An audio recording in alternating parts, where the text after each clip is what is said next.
Pemirsa, hujan deras yang mengguyur kawasan Buleleng mengakibatkan banjir di kawasan Grogak. Kondisi tersebut juga mengakibatkan jalan lintas Provinsi Seririt Gilimanuk mengalami gangguan karena tertutup lumpur yang dibawa banjir. Jalan lintas provinsi yang menghubungkan Seririt dan Gilimanuk terpaksa mengalami gangguan dikarenakan banjir yang melanda wilayah Musi dan Penyabangan.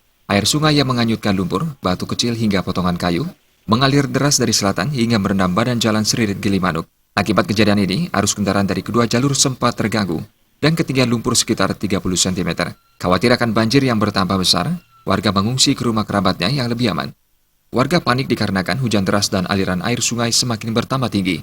Selain itu, pengalaman setahun lalu, wilayah ini sempat dilanda banjir bandang hingga merendam rumah warga dan fasilitas umum. Camat Grogak Putu Aryadi menghimbau kepada seluruh masyarakat untuk meningkatkan kewaspadaan untuk menghindari hal-hal yang tidak diinginkan. Yang rawan itu ada 3 titik, yaitu di Desa Musi, Desa Penyabangan, dan Banyupoh. Tetapi untuk malam ini hanya di Desa Musi dan Penyabangan. Banyupoh masih terkendali airnya. Terkait dengan warga, saya himbau bersama Pak Mekel untuk malam ini waspada dulu terkait dengan situasi hujan yang terus turun. Kita himbau waspada. Yang di Banjar Dinas Triamer itu ada 33 KK yang diungsikan. Kalau di sini ada 7 KK di Desa Musi yang hancur.